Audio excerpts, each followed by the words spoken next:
What is happening, everybody? TK here.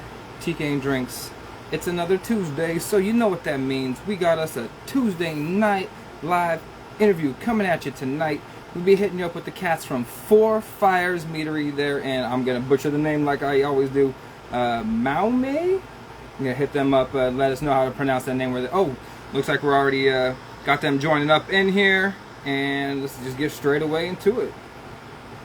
See, request to join, send. Why is it not showing me up? Four Fires, because can't be ever easy for us. Oh, there we go. Four Fires is joined, and there we go. Invite sent. So hopefully that'll get popped through there real quick, like. Fantastic Meads has joined.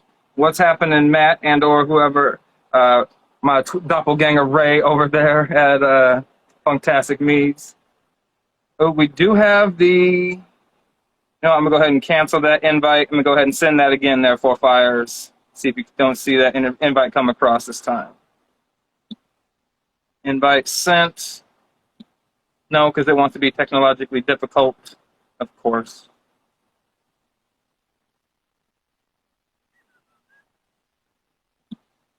Maybe if you want to try send me. Oh, wait. There we go. Let's try that one. Third time's a charm? Maybe?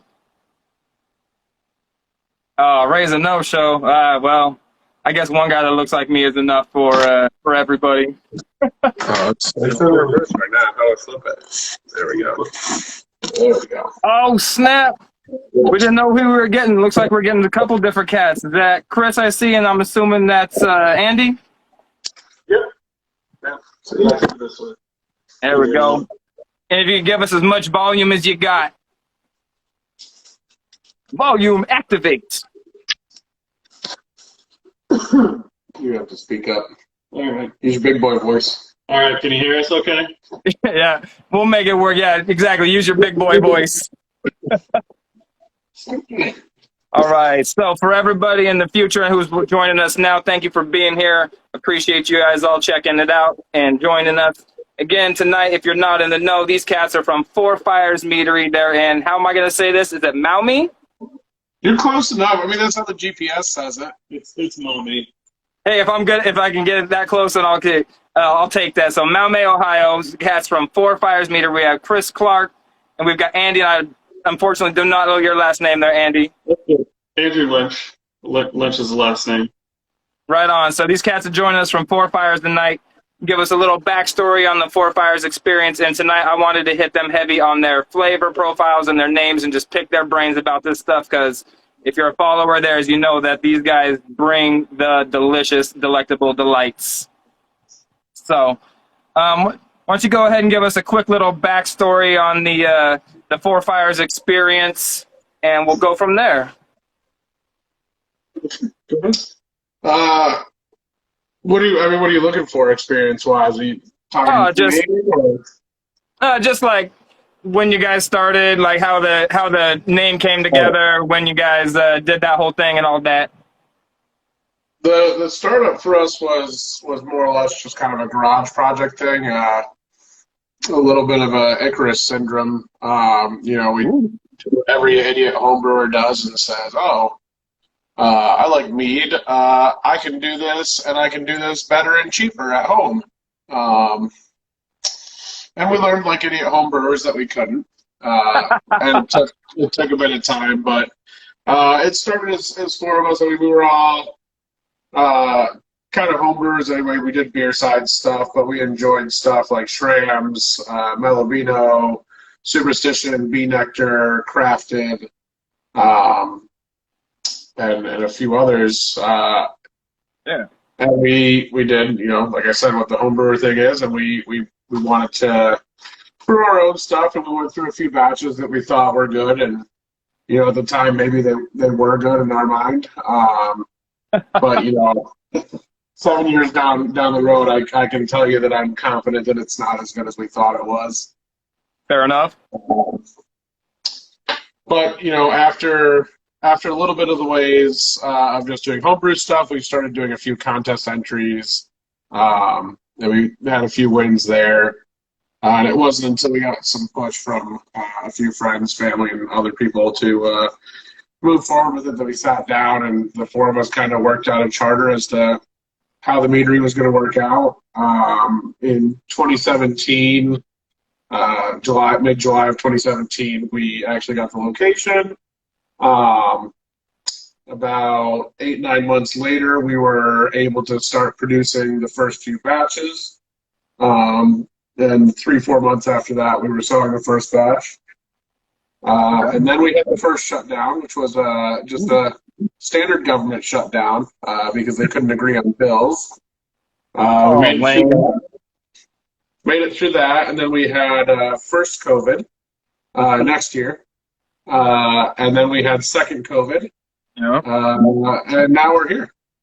We got second government shutdown as well. I'm sorry, there's so many.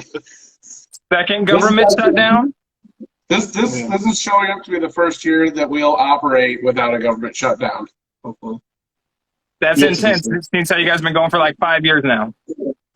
We're just about crossing the 4-year mark for production and everything. Okay. Next year we'll actually do our first sort of anniversary party. We'll celebrate the 4th anniversary for the tap room and the 5th anniversary for the meadery.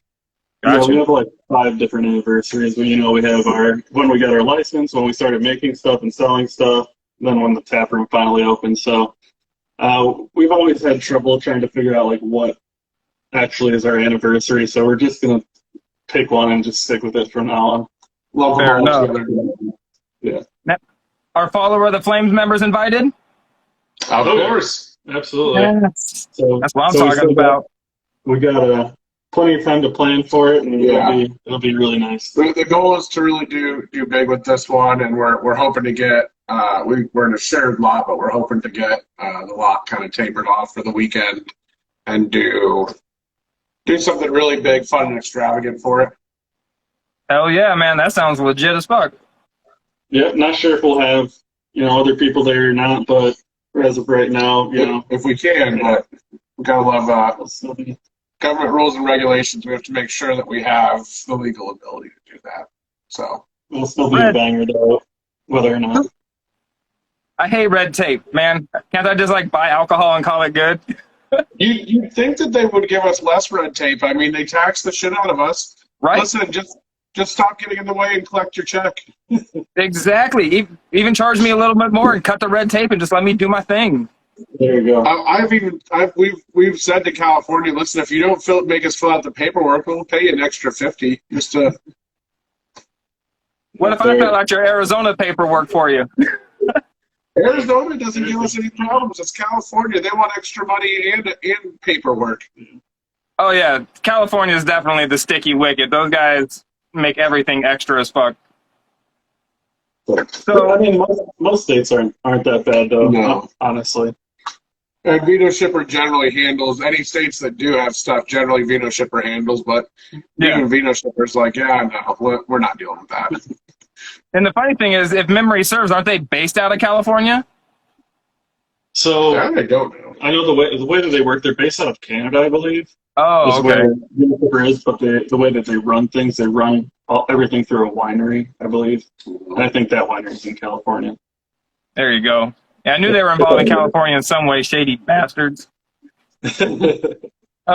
So you guys are saying you took home a Mazer Cup back in 2017 for a Sweet Berry Mellow Mel. What one was that? Did it have a name, I should say? I think that was actually Slow Jam. So Blackberry Slow Jams, which we're releasing this weekend, this Saturday. Right. Oh, I see. I haven't had. That's one of the lines I haven't had yet. Unfortunately, is any of the Slow Jams. That one. I know we got one coming up here very shortly, and I'm dying to try that Blackberry Slow Jams. Blackberry, I think, was actually either the first or second weed we made commercially. But on that first batch, we had a little hiccup, and we were a little overzealous with what we thought we could get away with space-wise, and we definitely put like a large amount of the Blackberry load for that on the ground. So the first Blackberry Slow Jams was categorically not what we wanted it to be. This one I made sure we had plenty of headspace, and it really shows off. This is one of the best slow jams we've had. It was the first batch was a little, scale up learning, how much headspace to leave.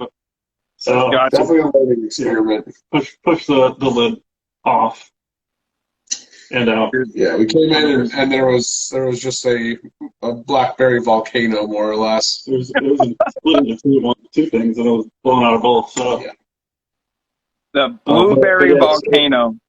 Yep, it's getting released Saturday along with Raspberry, which is our first batch of Raspberry. It's our third iteration in the series. We have Blackberry, Blackcurrant, and now Raspberry is going to be our third one here.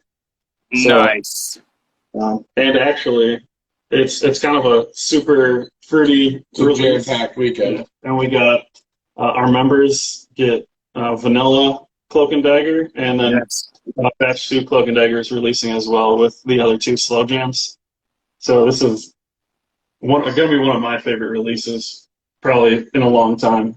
Now, if memory serves, we haven't seen a Cloak and Dagger in a number of years now. About 2 or 3 years, yeah. It was released in 2019 was the last time, so it's been 3 years since we released the first batch. Dude, and yeah, I'm stoked for this vanilla Cloak and Dagger. I'm dying to try this one. The last member release was the Cold Stone Steve Austin. That thing was a banger, yo. That thing was smashing the ice cream cones in his face and everything. That was legit. It had the chocolate, it had the vanilla, it had the strawberry, it had you could almost taste like the waffle cone and everything. And that thing was a champion of champions, yo. We appreciate it, man. Yeah, we really enjoyed that one. This is our third kind of like ice cream-ish mead. It was that one we had. That's a good pony. Which is our Spumoni one, and then we had our third pepper bottle, which is Neo Dreams. Yeah, Neapolitan Dreams. That one was pretty good too. I didn't think it was quite as good as the Cold Stone, but that stupid pony, my God, what made you pick the Spumoni ice cream? I don't even run into people that know what Spumoni is, let alone enough to know what it is and turn it into a mead profile, the pistachio, the cherry, the chocolate. That was a Threyas. Yeah. A Threya generally had the wackier or nuttier or more dessert inclined meads earlier on for us. And he came in one day and was like, Spumoni. And everyone was like, yeah, sure, great. That might have been the first time we worked with pistachio. It was. Which the nice thing was is when there was 4 of us, there's a lot less arguing now over stuff, but sure. Generally speaking, any time that there was any one of us who had a project and we were going forward with it, someone kind of pitched a base, and then it was just kind of group shot ideas, and we cherry picked the best ideas out of that. So a lot of times someone would say something and it just kind of extrapolated from there. So same way we kind of did that with our formulas and our recipes was the same way we kind of do stuff with names. We'll just spitball and kind of do a writer's table for pretty much our whole process. Yeah. And we end up usually getting the best out of whatever we're doing. Nice. Yeah, definitely the collaborative process generates typically a higher end product in the end. Another one of you guys' lines that you've been doing was the Overkill Vanilla series or the Overkill series. I heard that Overkill Vanilla. I have not had one of those. Was just phenomenal. Overkill, we wanted to be back this year. Overkill is kind of in line with we don't really have a name for the series yet, but it's more or less what we kind of just in-house call the Imperial Dicros. Which, if you've had any of the cans, the Dicros are some of our hydromels. It's essentially single fruit and heavy vanilla. Overkill Vanilla was the 4th in that lineup. The first one was Strawberry Hand Grenade. Second was Blueberry Bouncing Betty, and the third was Ballistic Red Orange. So the whole kind of idea for that series was was just kind of crazy heavy fruit profile, and then crazy heavy vanilla in a still. Yeah. I think they probably took some heavy inspiration from the Berry White series. It was Sure. one of the meat that, when we had we had the joy of having some of the ceramics early on of the Berry Whites, and that was stuff that we were like, I want to drink and make that stuff. I want that stuff. Mm-hmm.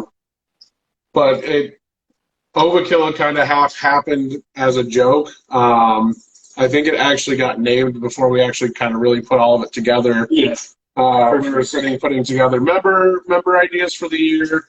Just again, table shopping, ideas, and it started by someone just being like, let's just go like way overboard on the vanilla. Let's just absolutely make it just an absolute disrespectful vanilla bomb, just completely over the top, overkill. And then there was more idle chatter, and someone piped up and said overkill of vanilla, and we were like, there it is. That's it. So yeah, I think it was we were sitting down and planning out the member. The member beats for this. So, and that was just one that we really wanted to make as well. So Nice.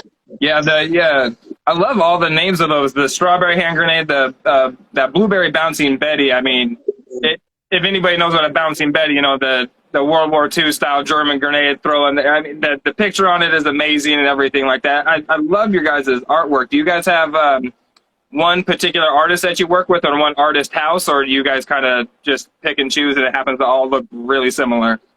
So we have a couple different people working with us. We have our designer Matt McPhail, who's been with us since the beginning. The only thing he didn't design was our logo. Everything else, all the design work, all the graphics, everything is him. And then we have an amazing artist that does our, label art from out of Pennsylvania called Jeremy Bratton. He's incredible. Anything we give him, we'll give him 100% of what we want, or I don't know what we want. Like, here's the ingredients and here's the name that we have, and he'll kill it. Yeah, if we give him let him go ham. 5%, he brings 200% back every time. So nice. We're super thankful for having both of them in there. They do great stuff for us, and I personally think our branding and our artwork and everything there is top in the industry. I would say 100%. So yeah, really lucky to have those guys. Yeah, your guys' labels and pretty much design and aesthetic, I would have to agree, is definitely in the top of the game. You spend the money on the foil labels. You have the solid, congruent artwork from bottle to bottle, even when it's, like you got the Gobbler line, like you said, you got the Blueberry Bounty Betties, you got the competitive wrestling. I mean, all these different ones, but you can all tell they're done by the same artist. It's legit, man. The quality comes through in the product, and you spring for the green glass and all that stuff too, which really adds another layer of that panache to it. Mm-hmm. And we've been talking recently. We might start not a side project or anything, but we might have a little small series coming out maybe sometime next year. We're just super early in the process of thinking about it. It'll have a new kind of label with it. So a new stylization. Yeah, might have members and founders will probably hear about it in the next, I don't know, maybe quarter, 4 months or 5 months. We'll probably start announcing some stuff. End of the summer. Yeah. Oh, okay, end of the summer. Now we're talking real quick there. So yeah, founders and flame members, be on the lookout for news from the team. One actually of the labels that I fell in love with, I'm sure it's a real throwback from the first days, was the I believe it's called Double Crush.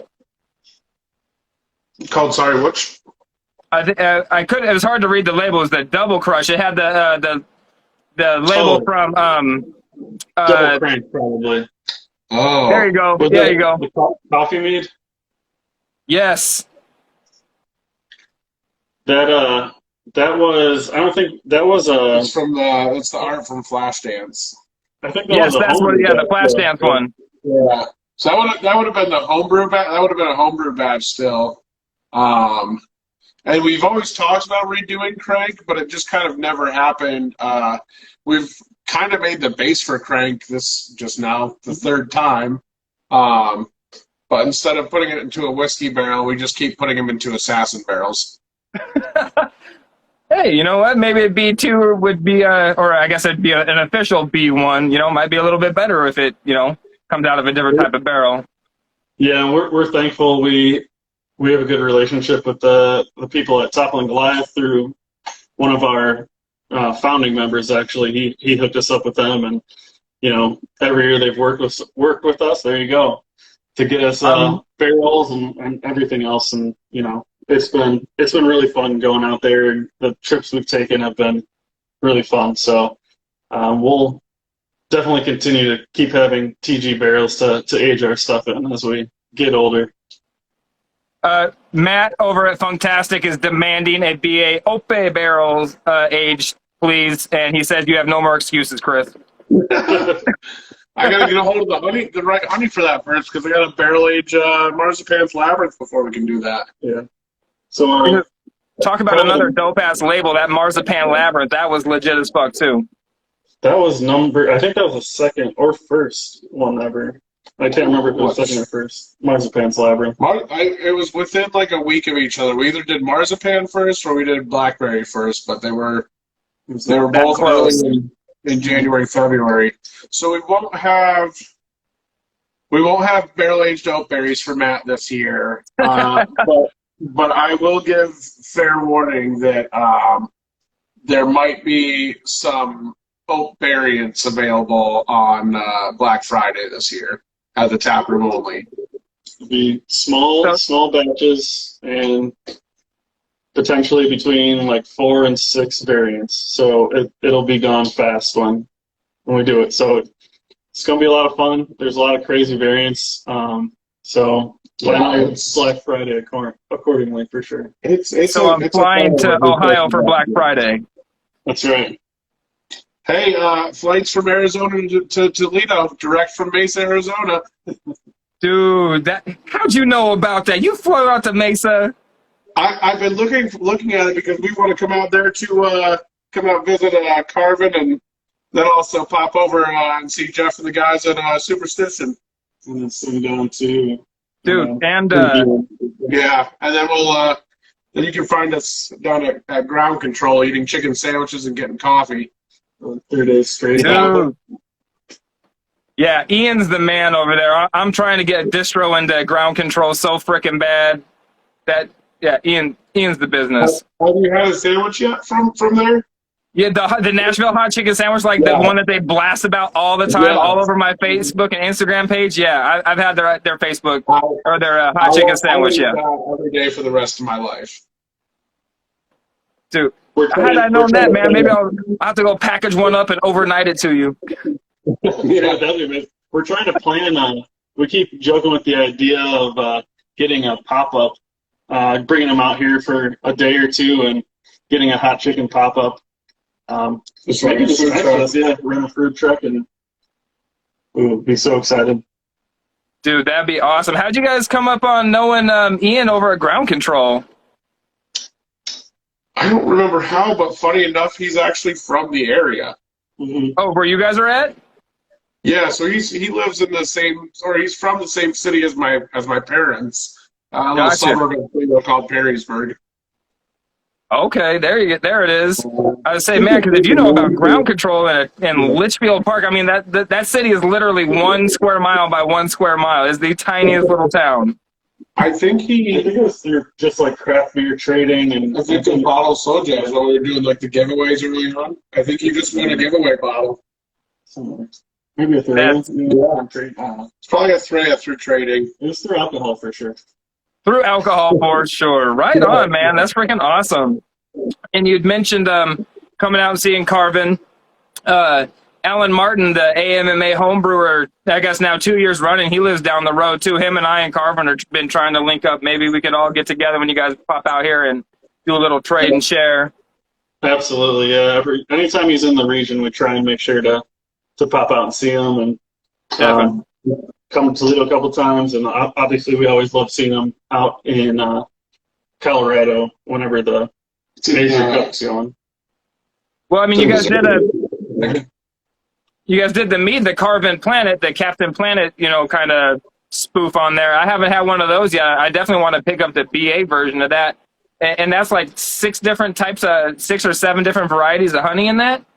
Yeah, it was a Carvin recipe. So it was him coming in and essentially us helping him do his thing. We got to name it and then do all the aftercare with it. Thought Carvin Pet Planet was pretty apt on that one. Yeah.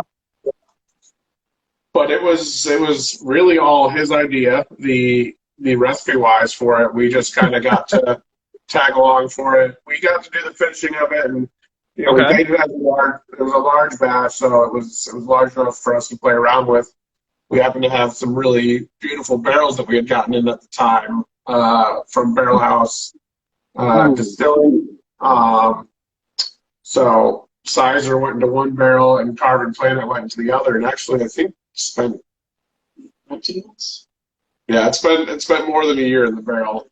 And I don't think I think I thought the barrel was too heavy when we first bottled it, but we opened bottles the other day and I think it's really, really settled in, and the bourbon isn't clashing to the product anymore. I think I still do prefer the regular to the barrel age, but if you're into bourbon, it's definitely going to be the product for you.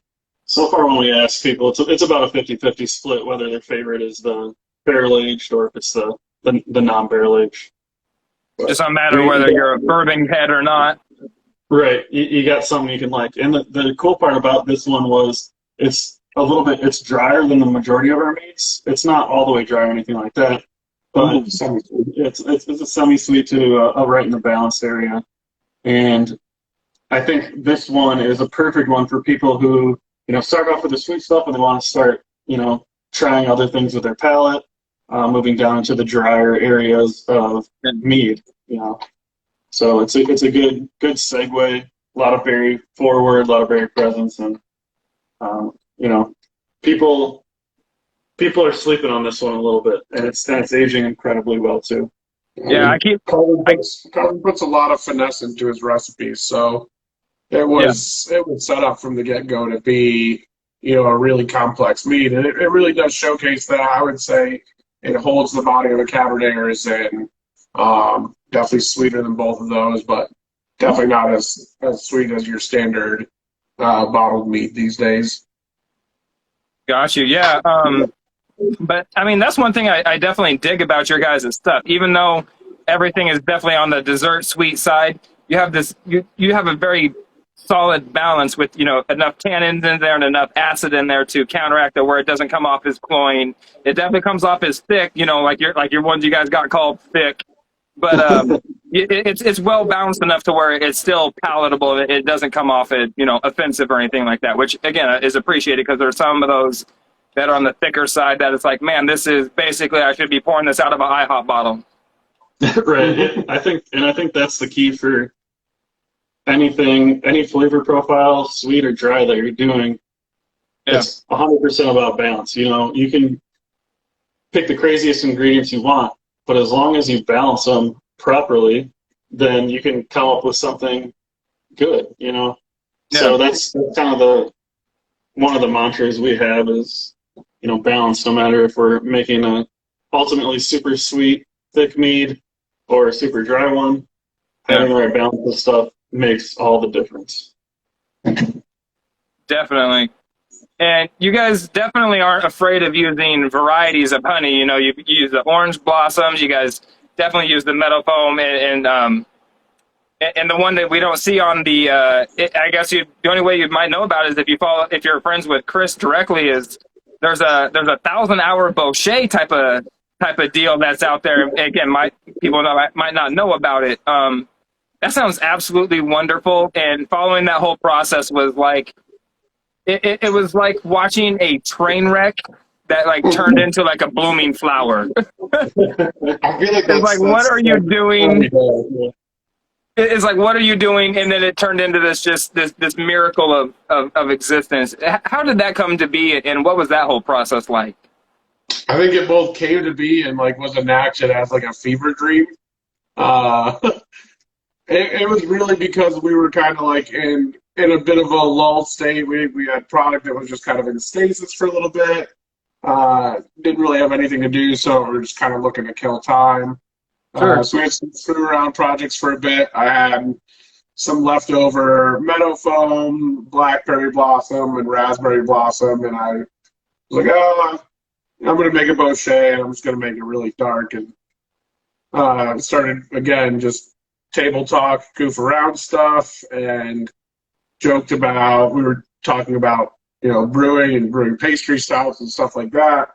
Yeah. Some of the more eye-opening things that I'd heard is from one brewery that's known for, pastry stouts and the like, is that they had certain beers that were like 50-hour boils. And I was like you sat and that was rolling for 50 hours. Like, yep, we just ran it in shifts. And I was like, okay, that's wild. And then I learned the science behind why that was being done. And then I was again like, well, why not mead? So I threw some arbitrary number out there, and it happened to be 1,000 because I'd had some batches of bochet honey that I've done in the past where I kind of have a style that I think is a little unique to myself where anytime I'm bochet honey, I generally do it over several days. So I'll heat the honey, bring it to a certain temperature, and then I'll cut the heat, lid it, and then come back to it tomorrow. Okay. It's a slower cook, but it gets me what I feel is a little bit more control on my cook, and I can achieve some darker cooks without any off flavors, any burnt, any char, any caprylicness, or any aceticness from burnt sugar. And that's kind of how we approached this. Was we would come in every day, we would bring it up to a certain temperature, and then kill the heat, and then throughout the day, we'd keep that heat above or up at the higher levels, just so that by the end of the day, when we left, kill the heat, come back in, and it wasn't really below 180 any given day that we come back in the next morning. So stayed between about 180 and 240 for 41 days. 41 days, y'all. 41 days straight. And did you have any boilovers? We had one. We had one issue. Ooh. I ended up having a job that we were getting into, and then forgot about it until I was like, "Oh, that smells like burnt marshmallows." Shit, the pot's boiling. And there was a bit of a mess, and that took about 5 days to clean up. Oh, good God. Honey on the floor is enough mess to clean up. Bochet honey is like throwing tar on the floor. I'd say it's like coating your floor in Gorilla Glue. I was using a floor like glue scraper and putting all 260 pounds of my weight into it, and still really not doing much of a dent. Good Lord. Yeah, I'm going to get somebody to slick my hair back instead of the Gorilla Glue, man. It was crazy. That project turned out really, really awesome, and we're excited to release it To our founding members, yeah. Yeah, to our founders as a small batch again. But we will be recreating it, as well as some expansions on the idea. The actual process actually gave us some cool results that we weren't, I don't think we even knew to think that they would be there, but, it brought some revelations about the process, and I think we've got some cool new projects because of it. And kind of going off that project, the more we're getting more and more scheduled and systematic with our processes.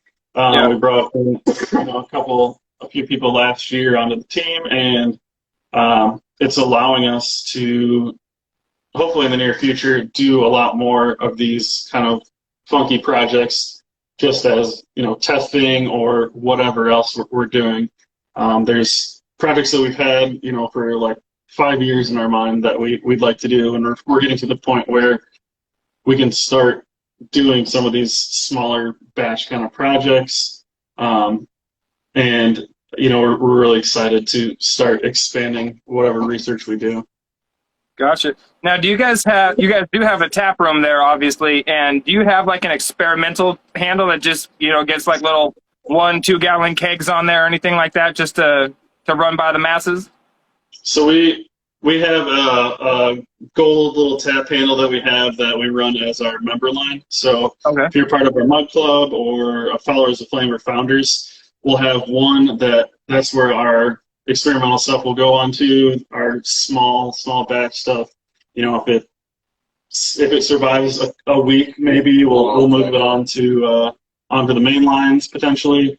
But that's where we have our fun little experimental ones go. You'll see experimentals are like Dicro cuvées from when I'm kegging Dicros and there's not enough to fill a whole keg. I'll end up blending and there'll be a Dicro cuvée on that line. Gotcha. One of the ones I think that if my interpretation is correct, that came off that line is the Slappin' the Basil.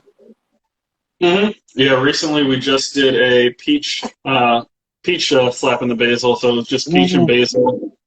It was awesome. I mean, it's blasphemous, but I may like it more than blueberry and basil.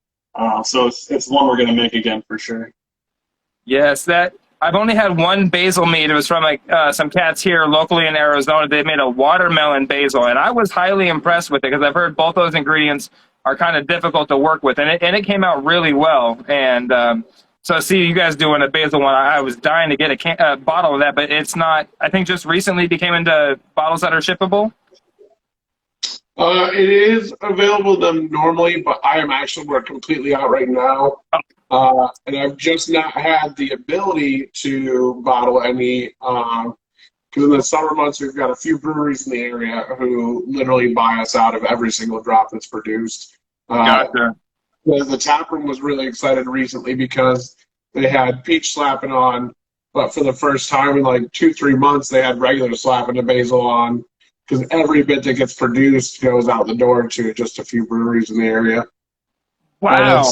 It's staggering because slapping is at least 40 to 45% of our yearly volume. How do you justify giving those cats, like, not necessarily monetarily, because I can understand that, but like just on a, like, it's a flagship product almost at this point, and you guys don't even carry it there by on a regular basis. So in our tap room, one of our big things always is rotating all of our taps. So it lets people who come in all the time have different things, but we'll always have at least four of our flagships on at all times. Doesn't mean maybe it's not. I would say it's 7 flagships. We've got 16 things on tap. Whoa!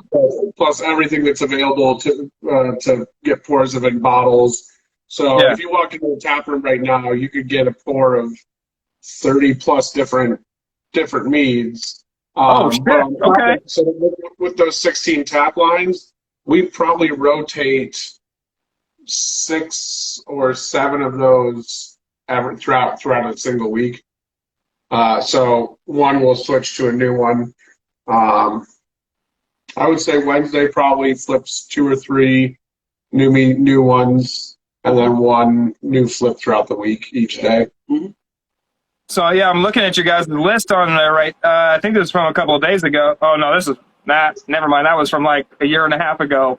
I was like, man, that sounds delicious. All right. So here's one from back at the end of June. So you guys have like the plum de churro, the raspberry, the pineapple, the mango, macadamia. Now, the macadamia is just going to be the traditional with the macadamia nut honey? No, that's macadamia nuts and vanilla beans. Ooh, that sounds awesome. All of the Dicros are a series where it's single and heavy, so single fruit and then heavy vanilla bean. Okay. And then vanilla. Dicro comes a bit from like the glass blowing field or glass in general, being short for dichromatic. And the series is just more or less supposed to emanate that, the overall sort of rainbow effect of dichromatic glass. So now that's we have freaking all awesome. these different flavors and colors that we've added to it to, create that rainbow effect. See, I'd see. Those are the ones I want to get in on. All the ones that don't get in bottles that are on tap only. Those gotta be legit as fuck. Don't bro me if you don't know me. Yeah, we have. I have to say that we just have a little bit of ADHD, and by a little I mean a lot. So we look at our profiles of what we make. I mean, I know formulas approved. We have like 175 to 200, and we've made, I think, still bottle wise somewhere around 40 something to 50. No, more. It's like 58. Holy cow! And I mean, and then for hydromel, we made it like easily 100. So it says you guys currently have Damn Son on tap. Yep. Batch 2 or is batch 1? No, it's batch 2. Batch 2 on tap. That was no bottles of that one. Oh yeah, there's bottles of that. Oh, I guess I didn't see it on Vino Shipper because I haven't been on Vino Shipper because I'm waiting till whenever is it tomorrow that they go live? Yeah. So if there's a Damn Son on there, I'm gonna I love that with the pink with the green cat and the. Oh yeah, Damn Son is on there, but another one of the sleepers, and I think it's because it was a new one and people just didn't really know anything about it. But Flower Carnage is one that's when people are opening it, they're pretty stunned by it. So that was a lot of fun that we had with. I don't know. Andrew just kind of showed up with a bucket of black locust honey one day, and then a bucket of meadow foam the next, and we fermented those together. And then aged them on Black Mission figs, Arkansas black apples, and then locally harvested black walnuts that we processed and learned dyes your hands yellow for like a week. Yeah. Worse than iodine. Which one is this? Flower of Carnage. I don't even see that on the maybe because this is a couple weeks old. Where's the newest one here? I'm not even seeing it online. Holy cow, that sounds phenomenal. Did we not put it up?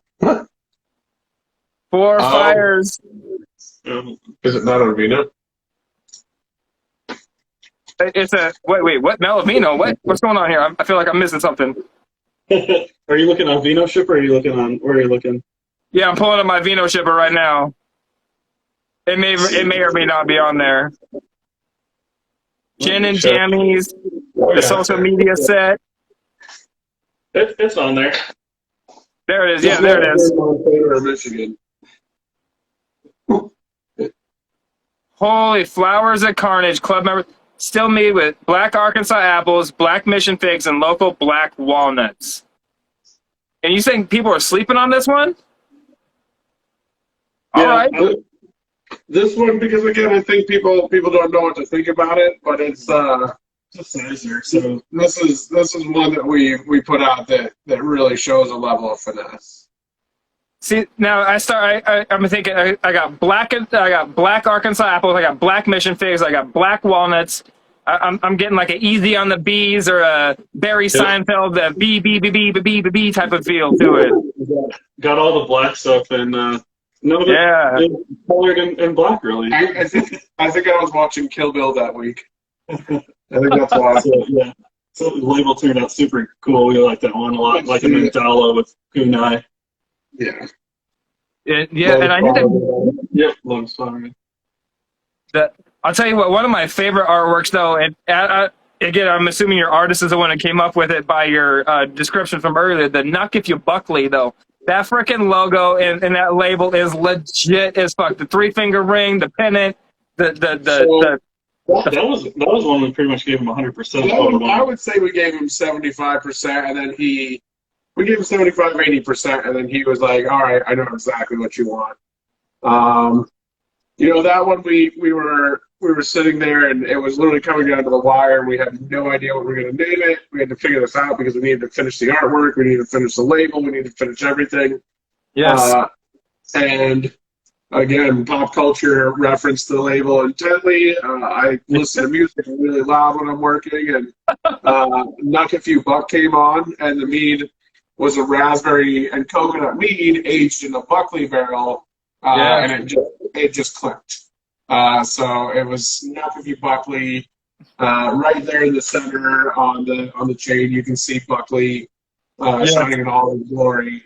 Buckley being the dog, and the ode to the dog as the beer from Transient Artisan Ales. Yeah. And then I was like, I just want him absolutely blinged out to the absolute nines. And he came back with this, and I was like, literally couldn't have asked for better. No, it definitely, hands down, probably my just legit favorite label, guilty pleasure label. I think is awesome.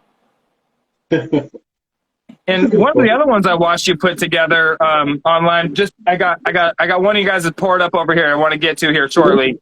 Was the Splendored Opulence. I haven't gotten a chance to pick up a bottle of that yet. But, I mean, we got red raspberries, the metal foam honey, the black truffles, the saffron, vanilla beans, and the edible gold flake. I mean, I was watching you put this together, and you're like, I'm doing gold flake, because I can. It was so fun. Letting us, or like getting to like projects that we wanted to do. This was an early on one that we talked about a lot. It's kind of the baby version of the full scope one that we wanted to do. This is technically speaking, this is just the Wish version of Splendor and Opulence. Oh. Yeah. This is the training wheels version. Yeah, big time. So this was a learning experience one for the full bore. We want to do a small batch with basically the most expensive options of each of the ingredients that we used in this one. Okay. But before I was in mead, I was a glass blower, so I want to hand blow some glass bottles for it, get some other artists involved to make the corks for it on top, and then we want to make 10 bottles and auction them all off for a couple of our charities that we support. So that's our ultimate version of this. I'm very excited to eventually do it at some point. So that's awesome. I'm dying to see what that eventually turns into. I'll have to keep my eyes out for that auction because Lord knows I'm going to want one of them bottles. So last week I had the pleasure of speaking with Funktastic Matt over there at Funktastic in Virginia. Mm-hmm. And one of the bottles I ended up getting from him, you may or may not recognize something about this here. Oh, yeah. Yep. So I want to get your guys a little bit of take on this because I'm telling you what, if anybody who didn't see last week's or is unfamiliar with what this is from Funktastic Mead, so it's a collab between these cats here at Four Fires and Funktastic in Virginia. It's a bacon vanilla maple syrup, and it was aged on legitimate smoked bacon, not bacon smoked flavor, actual slabs of smoked bacon. Yeah. So I mean, anybody in the meat industry, when you tell them like what you're doing, what your job is, what you own. No, to any of us in the industry, when we're talking to people out of the industry. When you say, I want a meadery, they'll be like, you want a meadery? Oh, like a beef? restaurant? So, yeah, this literally anybody you talk to in the industry, they'll know exactly what we're getting on. I know we always joked about doing a meat mead. So we're with Matt. We're good friends with him. We've hung out with him a bunch now. He comes up, and Chris got to go down recently do the collab. Yeah, and it's one of the funkiest things ever, and it's all there. So cool, yeah.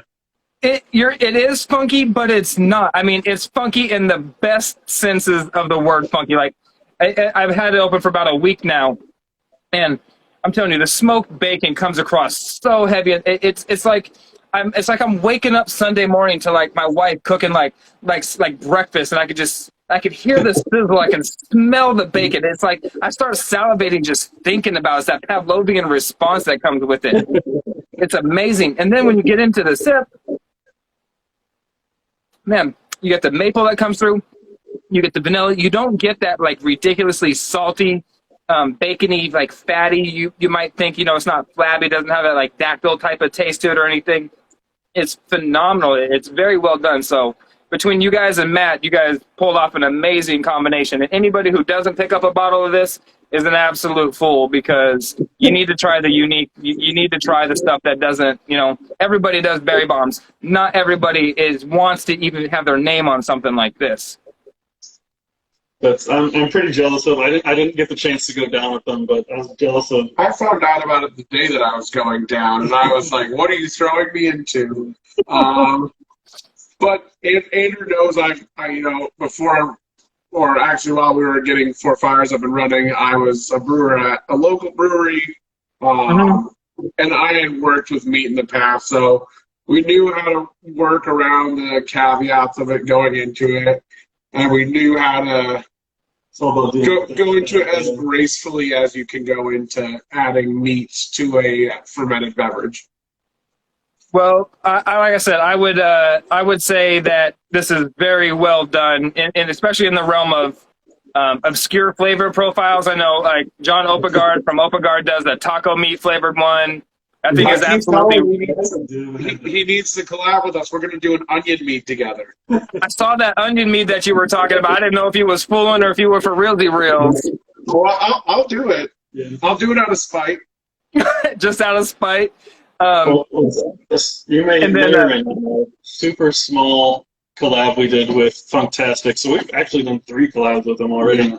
That went to, was this last year's Sugar Boat? No, it was for Kyle's birthday. Oh no, that was for Sugar Boat. Yeah. It was called Chupapi Mi Congo. Forgot about that. And it was actually a cantaloupe melon mead that was finished with Vietnamese wing sauce. Yes. From Mekong restaurant. It's Dusky. So we used chili wing sauce in the mead. So I would say that's funkier than a meat mead, but yeah. I'll try it on principle. That sounds wretched just off the bat.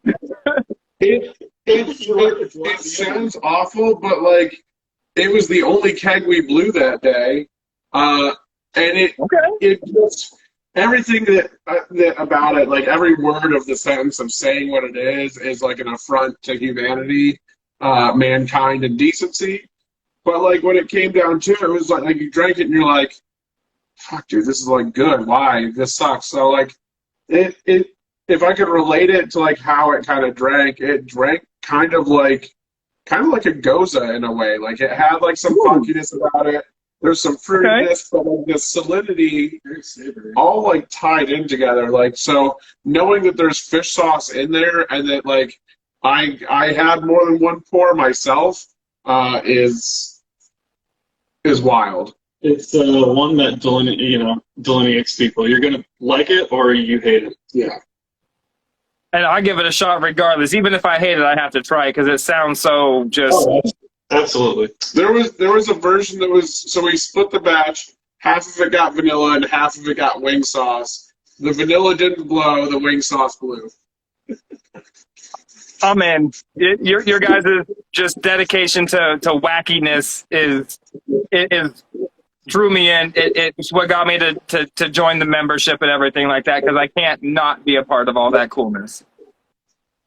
Oh, and yeah, Mama Bear Gabby is saying she wants an onion meat very bad. I had a batch, but I was overdoing projects and I left it sit open and it got a little oxidized. We'll get a good, savory vegetable mead going at some point. We had Sap House's Beer Pois, and ever since we had that, we were like, yeah, I want that. I want to do that. My wife has been trying to convince me to find someone to do like a sweet potato mead, but not like sweet potato pie, like sweet potato with like chili and limes and. I want to do a taro or an ube mead. Dude, an ube mead would be legit. Like taro, taro is what makes ube. I was thinking of tamarind. My mistake. Yeah, nice purple taro fucking mead. That would be legit. Yeah. Real nice, fluffy, marshmallowy. Ube beats. Yeah. Like a poi mead almost. Yeah. There you go. Yeah, dude, if you could do one of those and then like a ube and banana. Some of the best poi I ever had was taro banana. That was holy cow. Man, it feels like it sounds like it would go really well with everybody. Um, so one of the other lines I definitely at least wanted to ask you about before we jam out of here was the Gobbler Series. It did that come up for specifically Thanksgiving? Because it's a line that's like I imagine like a pie based series. It's got the turkey, you got the Viking helmet, you got pumpkin, you got cherry, you got apple, you got blueberry. So that one kind of has like a little bit of fun history, like tied throughout like our entire existence, actually. Okay. It got a name change. And again, this part of this includes Jeremy Bratton, our artist. So it got the Gobbler Series now, what it is, prior to us being commercial, was for us just known as the Pie Series, and all it was the pie symbol, right? Yeah, just the pie symbol. So it was, Atreya took the like "Hi, my name is" tags and wrote pie on them and would slap those on the label.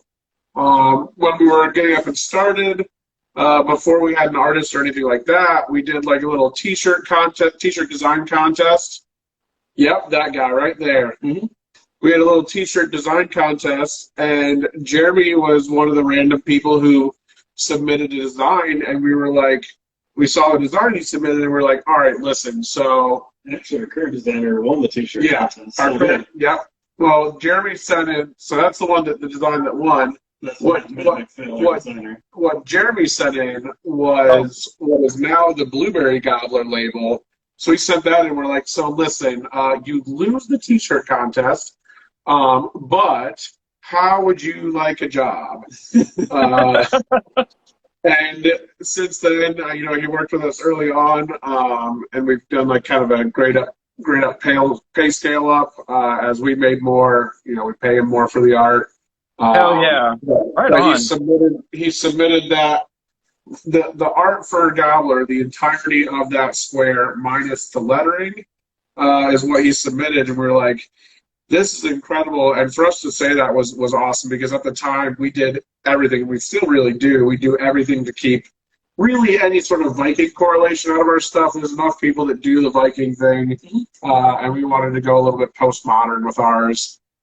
We took a lot of experience and a lot of design from like one of our biggest inspirations, Brad from Bee Nectar. He's not just been an experience, but he's been massive in supporting us, helping us with information and setup and everything in the process of getting up and running. He's our meat dad. Yeah, just a really critical role in our come up, and actually even in my first experience with meat, the first meet I ever had was 2014 episode 13, and the next day I spent like $200 goddamn at the store buying as much episode 13 as I could find. And Necromango was my first meat that I've had too. So it got its start as one of our pre-commercials. We found realistically our artist because of it, and it wasn't until so last year was the second batch, right? Yeah. So it wasn't until year 2 or 3 that we did the first, we're able to bring it back. And the way that, shutdowns and everything were going, we weren't able to release it in time for Thanksgiving, or I don't even think Christmas even. Last year, we were able to get it out, but it was, just after Thanksgiving. Yeah. This year, the way we've got things set up, we're going to have it ready for members. I think within the first 10 days of November. Yeah. That way everyone can have it in time for Thanksgiving. But then also the public will also be able to come and grab it if there's any left for before Thanksgiving. Which then now that we've moved that up to the front, keep in the back of your mind, this is why we've got Black Friday open for those oak variants. Yeah. Man, Four Fires is going to be the spot to be on Black Friday. I'll tell you what, man. There's going to be a lot of spots to be on Mead Day coming up here in the summer. There's going to be a lot of spots to be over the fall. But I'll tell you what, Black Friday, if you're not at Four Fires, you're going to be missing out. And then, I know December we've got a pretty intense release schedule as well. Let's see. Let me try and pull it up and see if we can if I can say anything or not. That's an absolutely terrible time of the year for me to be leaving Phoenix to go to Ohio. Yeah, I mean, you can so we see the have- Great Lakes from your guys' place. I mean, I bet snow comes by the foot there. Listen, man, in December, It's been pretty light the past few we're years. still wearing T-shirts occasionally in December here. You know? We don't get winter until the end of January and like middle of February. You're still good. You know, you could be wearing flip-flops essentially. Not But Arizona I put on a flip-flops, parka if it gets but- below 78 degrees. Oh yeah, I mean it may be 58. I mean, you live in one of the most arrogant states of all time. Like, places that are 114 degrees shouldn't have a city. Dude, it was 116 degrees today. Things shouldn't live No, there. no. Hey, I'm from Seattle, brother. I agree with you. No, I'm not down with this, but Well, everything lives there. You went to the opposite place. You went to the place of death. Yeah. Oh, yeah, no, trust me. So we're finally starting to settle in, though, and we've got now a few months set out. So February will always be the Toasties. But okay. December will always be the last member bottle of the year. So it will always be a barrel-aged Kitten Wishes. This year we've got enough volume of Kitten Wishes, so we have regular and barrel-aged Kitten Wishes. So you guys will get, as your last member bottle of the year, you'll get your Plum Brandy barrel-aged Kitten Wishes. You'll have the ability to get regular Kitten Wishes, and Velour Fog will be back. And then there's a mimic set, similar to like the Oak Berries, but a little different. Okay. So it'll be. It's going to be a set of hot chocolate meads, and it'll be a bunch of variants as well. Ooh, that sounds interesting. I don't think I've had something like that before. So Essentially, every employee got to pick their own hot chocolate variant, and we turned that into meads. Oh, so that'll be. am I gonna get a first Swiss week of mint mead? December. See, basically, you just have to just get into town like the 12th of November, stay through, December 3rd, December 4th, and you're good. You can get everything you need. Hey, my family will totally not mind me being gone then at all. Start losing. That's awesome. Yeah, I definitely need to make it out there for Black Friday, at least in the front half of December, nonetheless. Yeah, absolutely. So we're well after 7 o'clock now. Appreciate you guys spending some time with me. Do you have a couple more seconds for some rapid fire questions? Sure. If I can find my question sheet here as I rearrange my area. So there's a little section I like to call "Uh-oh." Oh no, we're just playing with it. I'm just playing a little toy. Fidget toy. Oh, nice. So, first page, here we go. What's the first thing you do when you get up in the morning? Just yell fuck. Just, calm my anxiety down, I would have to say. Hot or cold? Cold. Cold. Cat or dog person? Both. Yeah, both. I got a dog. He's got cats, but we both want both. Yeah. I was gonna say, is Kevin around? Can we get a picture of Kevin real quick? Kevin's at the actually back at the office. I'm at Andrew's house right now. Oh, gotcha. He's such a handsome dog. I love his paint job. He knows. He's his greatest skill of all time is being in the way. Yeah. Which I'm sure he does with absolute precision. Oh, Finesse. I've never seen anybody better at it. Pineapple on our pizza? Yeah. Yes. See, what's the first mead you ever got trashed on? Trashed on. That's a good question. I think it's superstition. I think we're spoiled. I think it was the whites. Berry whites. Yeah. Nice. Yeah, I haven't had a berry white. I had a framboise from them. That was a double 2-year raspberry port barrel aged raspberry mead. That was phenomenal. Holy crap. The berry whites, it was when we were doing the livery collab, and Yeah. we had all the Marion variants and then the 3 bottles of Portuguese blindfold.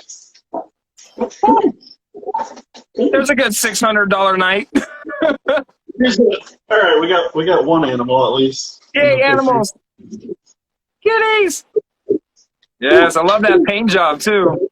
So yeah, if you notice on the barrel aged kitten wishes, you'll see Yes. this little face of one of them. That's our kitten wishes. That's Ollie. He's on The left shoulder? He's one of where is but he's one of the smaller ones on the barrel aged one, the batch 2. Oh, nice. Favorite Girl Scout cookie? I like the shortbreads. I have a basic dish on Thin Mints. Shortbreads or tagalongs? Yeah, I'm a sucker for them freaking Samoas, man. Them coconut caramel ones get me every time. Ooh, Yeah. favorite breakfast cereal when you was a kid? Oh, French Toast Crunch. Yeah. Mixed berries, Captain Crunch. Captain Crunch with the berries. If you could have any superpower, what would it be? Flying. I've always been between flying or invisibility, but I think flying. Honestly, With gas prices these days, flying all day. Yeah, teleportation or flying, 100%. You want to do invisibility in this economy? I mean, it's cheating its way, like getting the power, like Mr. Manhattan. You know, being able to just rearrange atoms at will. I feel like that's cheating. What's your superpower? Cancer. Everything. Cancer. What's your best Halloween costume you ever had? The kid from Up. Say what? The Boy Scout kid from the movie Up. Oh, legit, yes. What's his name? I can't remember his name now. Yeah, I can't remember. But no, that's a legit costume. Mine was Wilderness Explorers. it was I can't remember how many years ago, but my buddy and I dressed up as Mysterion and the Coon from South Park. That's pretty good. But one year he dressed up as Captain Ahab and attached a bottle opener to the end of a stick with some very nautical twine because we were having a Halloween themed bottle share. So he showed up as a whale killer. And then Thread was dressed as a whale. As a whale, yep. Actually, that was pretty good too. Just bringing in bottles of Angry Chair and tripping animals and shit. This would have been back in 2016, so this would have been Works. Russian River. Okay. We did Bottle Logic. Employee only Yeah, the stuff. Jack Hughes employee only stuff. Wow. Funky Buddha. So Funky Buddha stuff. So that would have been right when the Barrel Age Man making. Yeah, Morning One and stuff like that. and the one I remember the most is the Dark Lord Aquavit. Yeah, we had some Dark Lord variants, and then some of the Arclight. They were called Opus back then, but they're called Soursmith now. Soursmith. I don't even think I've heard of that cats. Still the best Well, strawberry and rhubarb flavor. It's from Arclight Brewing out of Michigan. The Okay. beer used to be called Opus, but it had a name change to Soursmith now. Love that name, Soursmith. Holy cow. All right, and then one last question. If you weren't a mead maker, what would you be doing? Probably still blowing glass. Staring in that glory hole. Yeah, that's right. I'd like to think that I would have at least still left from behind the bar scene, but realistically, I probably would have just still been in restaurant work, restaurant management, bartending, serving. I love the industry so much. It can absolutely be toxic at times, but this was my compromise where I'm still part of it, but I don't have to fully commit to being behind the bar anymore. So Right. I'd probably still work restaurants. That's what, you know what, man? If it's a passion in your heart, it's a passion in your heart. You can't go wrong with that. It's just good to focus that into something to where you don't have to go, fuck, every time you get up in the morning. Anytime that I do that now, it's generally because I've done something stupid. So, Or you just realize that it's 3 o'clock in the morning and you're up for some fucking reason. Yep. My buddy just likes to wake me up with anxiety, so. Yeah, you seem like you guys might have a little bit of the anxiety bug going around that place with the amount of shit you guys got going on. It is a constantly moving disaster. It seems like any point in time that, you know, everything's will come crashing down, but then we get to the end of it and everything just like it's almost cartoonish where like everything's crashing and crumbling and then it remains untouched. Like I said, it's like watching a train wreck that like morphs into like a blooming flower. It's like, oh shit, it's gonna grow! Whoa, that's amazing! How'd that end up happening? You think it's like a train wrecking and boom, it's a transformer. Like, oh, it's okay, nothing's exactly.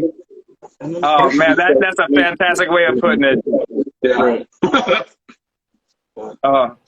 Well, I'm going to let you guys go. It is about after 10 o'clock where you guys are at, so I'm sure you guys got some plenty of shit to do in the evening other than talking to my boring ass. But I appreciate you showing up today. Anybody out there, go give Four Fires a follow on the Instagrams, on the Facebooks. Are you guys on the Twitter machine? I'm not over there. We are not. If we had more than 2 social media platforms, I don't know what would happen. So definitely go give them a follow on Instagram here, on Facebook over there, and all that jazz, because you're doing yourself a disservice if you haven't picked anything up from Four Fires. Go on their website, go on the Vino Shipper. They got tons of stuff that's available. I highly suggest a Nuck if you're Buckley or a Thick if you're feeling ballsy, because that shit is going to be phenomenal. So thank you, Chris. Thank you, Andy, for joining me tonight. It was a pleasure, man. I appreciate it. I had a lot of fun. And then apparently Matt says I need to hunt down a bottle of ArcLight Soursmith Black Raspberry. Yeah, he's very right. Yeah. Mm-hmm.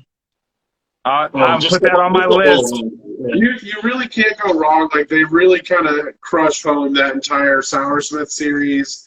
Black Raspberry, they just do so well. Strawberry rhubarb, though. Strawberry rhubarb is our favorite. Good. Dude, I like that strawberry rhubarb from New Glarus. That thing was amazing. Yeah. That too. Oh, right on. So we got that written down. ArcLight from Soursmith, the Black Raspberry. Pick that up. And we got the kitty cat back for the say goodbye and all that jazz. So, like I said, everybody, go give these cats a follow. You'll be doing yourself a phenomenal service. Go scope them out at Sugar Belt if you're there. Keep your eyes peeled for all their drops. And maybe if you're lucky, you can get him to be a follower of the Flame. And like I said, keep your eyes peeled and all that stuff. Chris, Andy, I'll let you go. Appreciate you guys tonight. Have a fantastic evening, and I'll be on my lookout for that member bottle. Absolutely, man. Great talking with you. Cheers, bud. Thank you guys so very much. Oh, thank you, everybody, for joining me tonight. That was phenomenal. I love speaking with everybody, especially cats that we have a good time talking with, man. Those cats, Andy and Chris over there, man, we're chopping it up. Love that. Getting a background on all their flavor profiles, because these cats have just, I mean, like I said, some of the most like eclectic names, some of the most crazy labels, just the whole thing they got going on. So thank you all for being here tonight. TK and Drinks, Four Fires interview in the books. And join me next week when, if I can pull up I don't even. Nope, that's not going to let me pull it up without pausing the video. But next week I do have another interview coming on, so scope that out next Tuesday, every Tuesday for the rest of this month, and pretty much through August, I'm going to be having an interview. So thank you all for being here. Have a wonderful evening, and I will see you all on the next one. Peace. Have a good night, Miss Gabby.